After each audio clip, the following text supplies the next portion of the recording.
Learning outcomes. After studying this module, you should be able to understand the difference between basic and advanced cognitive skills, know about the use of confrontation as a strategy, learn the strategy of interpretation, analyze the usage of paraphrasing, reflecting, and summarizing, evaluate the importance of advanced cognitive stages. Introduction. In the previous module on cognitive skills, the basic skill of doing cognitive work with client was discussed.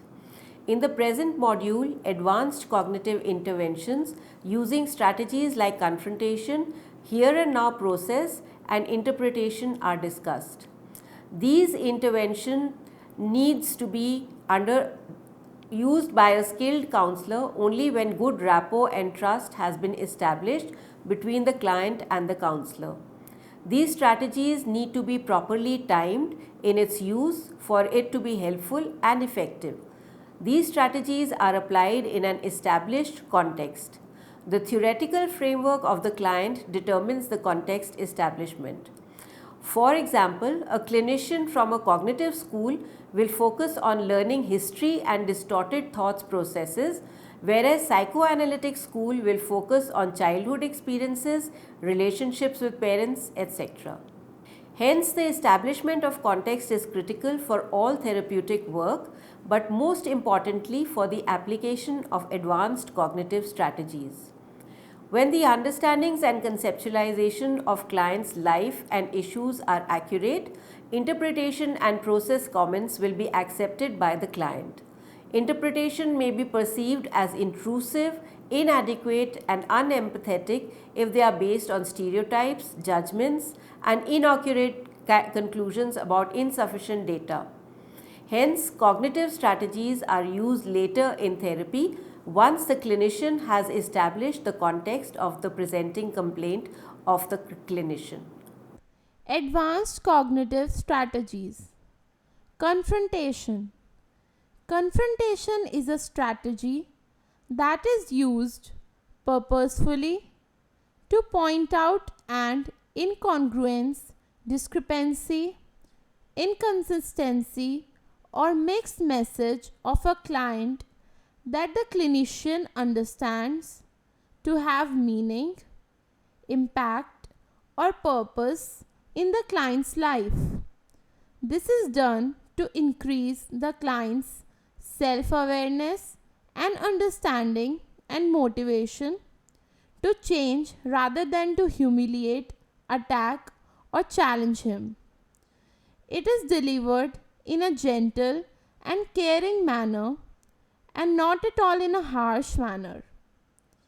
The clinician carefully attends to the inconsistencies visible in the client's behaviors, attitudes, emotions, relationships, and verbalizations across settings and modalities. Guidelines for use of confrontation. Some general concerns while using confrontation are: begin confrontation only after understanding their purpose, meaning, or origin. This is not social confrontation. Rather, it is to enlighten the client that it should be done only when necessary and therapeutically indicated. It should be timed well within the sessions so that there is sufficient time to discuss. It should be done only when it is sure that the client can tolerate it psychologically and emotionally. The therapist should also be careful not to turn the first step of confrontation into an attack, accusation, or judgment. The clinician needs to carefully understand the functional reason or purpose behind the inconsistency. Once the discrepancy is noticed, then the processes of understanding and exploring it begins. Brenz in 2002 conceptualizes it in 4 steps. Step 1. The clinician points out a discrepancy of the client in a caring and empathic manner, being straightforward and not challenging the client. Step 2. The client and the clinician explores the discrepancy together, helping the client recognize and accept the reality of the discrepancy or incongruence. Step 3. The clinician then helps the client explore how the incongruence or inconsistency developed, what purpose it served at the time of its development, and the impact it has on the client's current life. Step 4.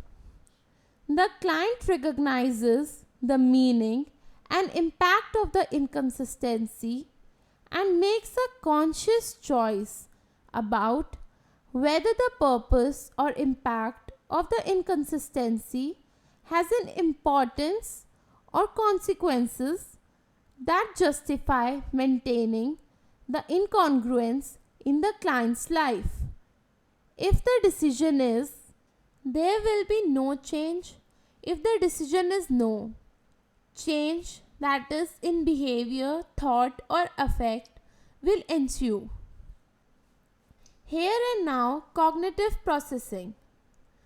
The use of this strategy requires a clear understanding of the conceptualization of the clients.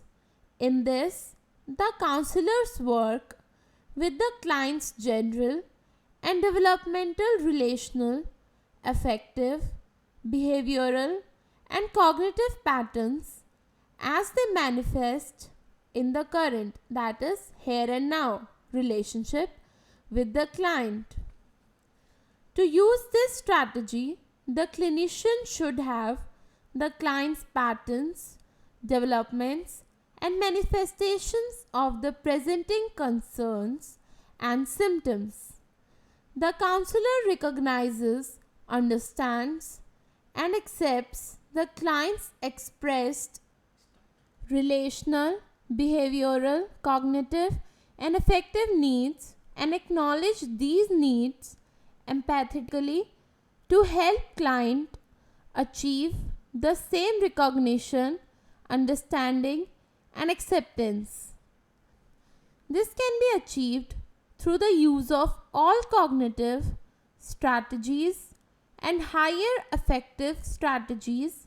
Here and now process means using the immediate relationship between client and clinician to help the client recognize, understand and accept needs, coping styles, symptoms and expressive patterns.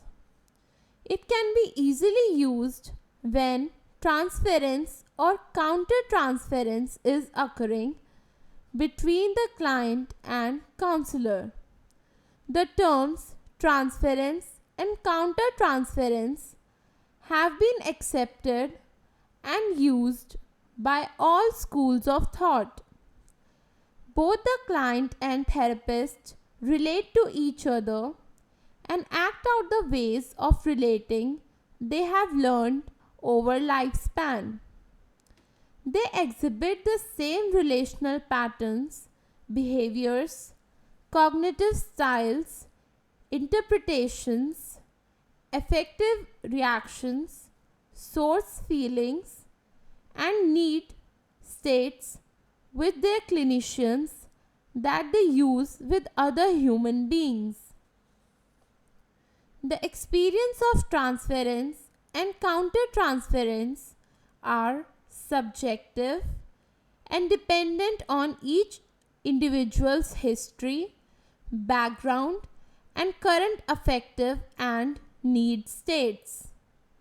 Skilled clinicians can facilitate the activation and expression of clients' needs and reactions without altering them.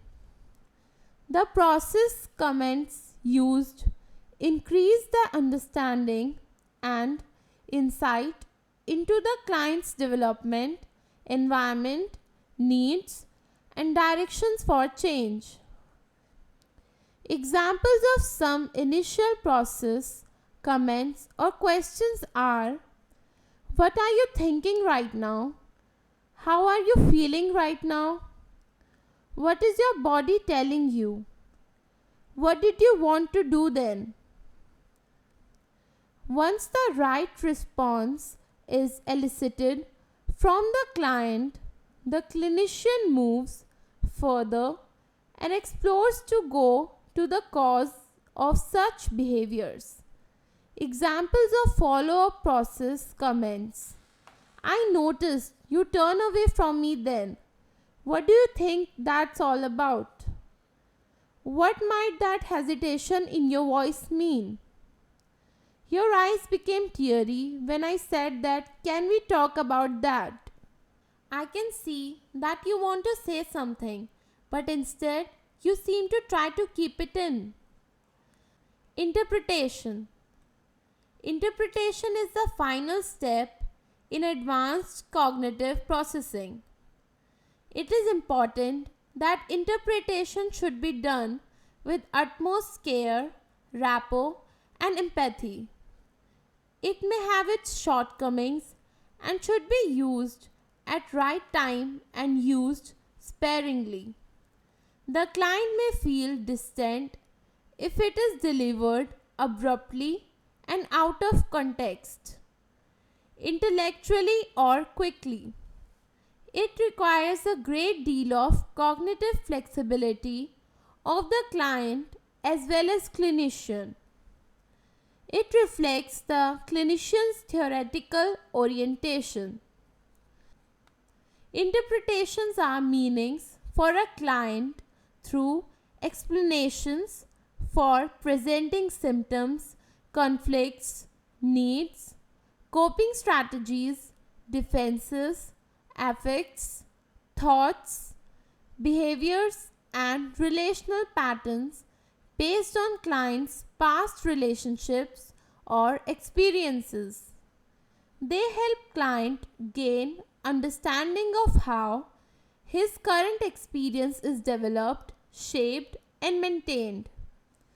This is done by making meaningful links between current relational patterns and responses to formative relationships and significant experiences in the past. All clinicians, irrespective of their school of thought, share three basic assumptions about interpretations by Brems in 2002.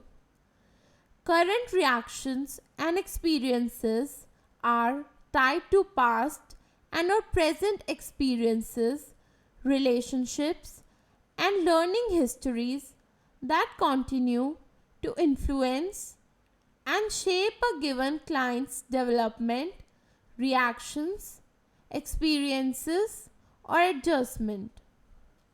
Clarification of the developmental history, deeper meaning, and explanation of past, current, and here and now relationships and reactions facilitate and motivate change and growth. Explanations to create meaning and clarification of developmental history are useful only if they are individualized for each client and do not follow a patent formula that is forced upon the clients. Weiss in 1993 and other writers point out that through a well-delivered and well-timed interpretations, clients tend to become more self-aware, recognizing automatic reactions or habitual ways of relating as they occur. Clients learn to see themselves more accurately and positively, recognizing how their needs, conflicts, coping styles, and defenses manifest in a variety of settings and circumstances.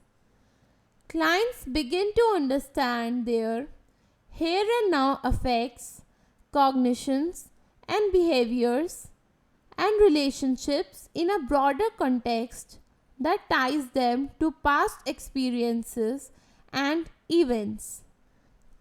Clients come to accept their current responses and experiences because they begin to understand how they developed. Clients feel reduced anxiety about themselves and their reactions because interpretations provide answers to pressing questions. Clients feel reduced shame because they begin to understand how certain responses developed and that they served adaptive purposes.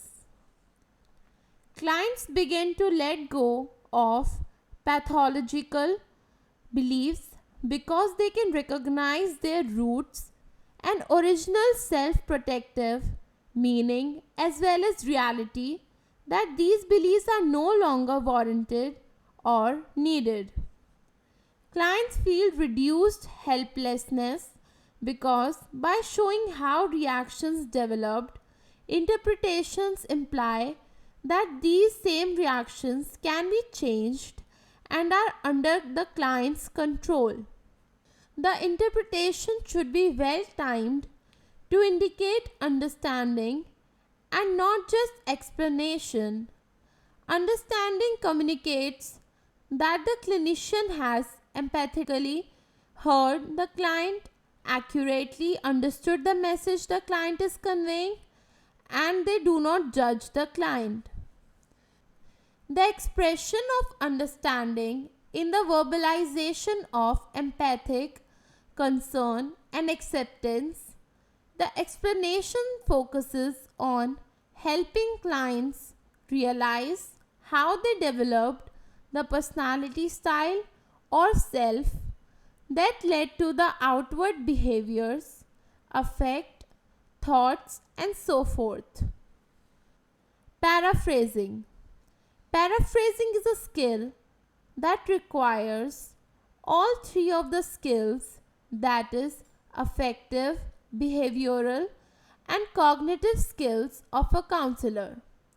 It is a skill to show the understanding of a client's verbal expression by the counselor. It is the essence of what the client has said by using different words. It consists of both the content and thoughts of the verbal message of the client. It is done in a non judgmental manner, mirroring and understanding of the implied meaning in the message. The counselor also allows the client to check if the information received and conveyed back to the client is correct. Reflecting skills. Reflecting skills consist of a set of strategies to help the client explore their own thoughts and feelings. It is also helps in greater understanding of the presenting complaints of the client. This is done in such a manner to help client analyze his issues more objectively. Reflecting can be done of feelings and thoughts, that is, both the verbal and non-verbal expressions of the client. It is done to create a safe environment for the child.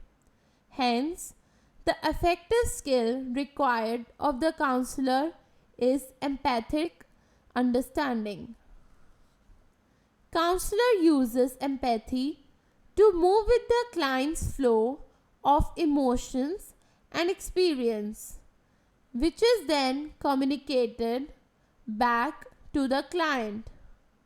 Examples of reflection of feeling and reason is given below.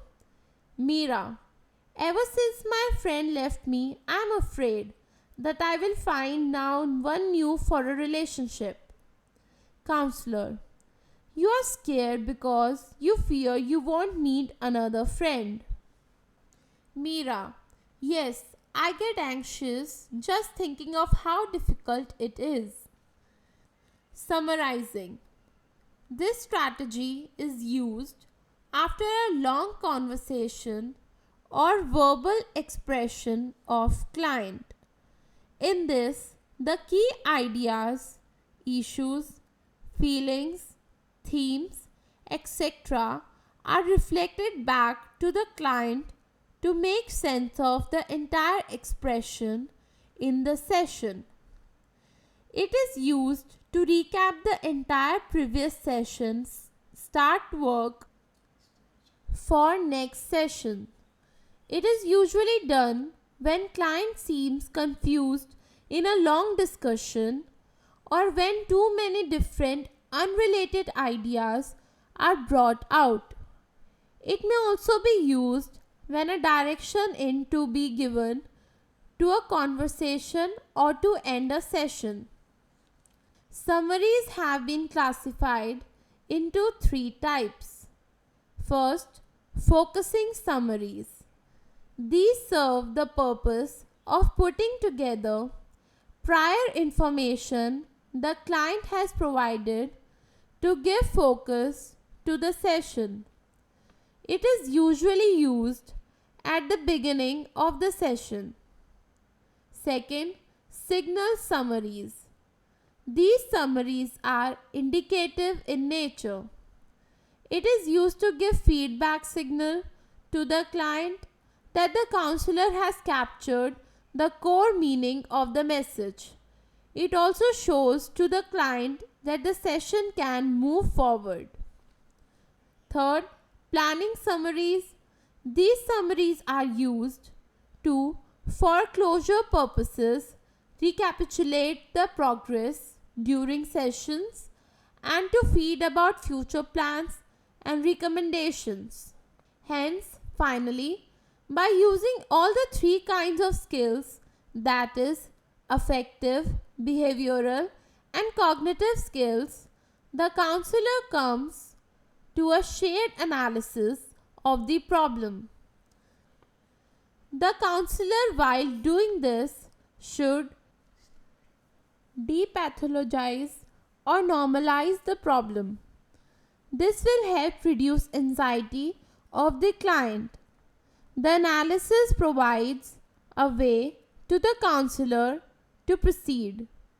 It helps highlight skills he needs to learn to become empowered for later life. Shared analysis also help plan better interventions and continue development and personal growth later in life. Good shared analysis summarize the past and present in such a way to provide a crossing to a better future. Summary. Advanced cognitive skills are used by a counselor only when good rapport and trust has been established between the client and the counselor. These strategies need to be properly timed in its use for it to be helpful and effective. These strategies are applied in an established context.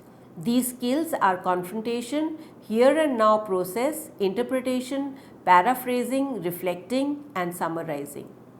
Confrontation is a strategy that is used purposefully to point out an incongruence, discrepancy, inconsistency, or mixed message of a client that the clinician understands to have meaning, impact, or purpose in the client's life. The strategy of here and now process uses the immediate relationship between client and clinician to help the client recognize, understand, and accept needs, coping styles, symptoms, and expressive patterns. It can be easily used when transference or counter-transference is occurring between the client and the counselor. The strategy of interpretation implies providing meanings for a client through explanations for presenting symptoms, conflicts, needs, coping strategies, defenses, affects, thoughts, behaviors, and relational patterns based on clients' past relationships or experiences. They help client gain understanding of how his current experience is developed, shaped, and maintained. Paraphrasing is a skill to show the understanding of a client's verbal expression by the counselor. It is the essence of what the client has said by using different words. Reflecting skills consists of a set of strategies to help the client explore their own thoughts and feelings. It also helps in great understanding of the presenting complaints of the client.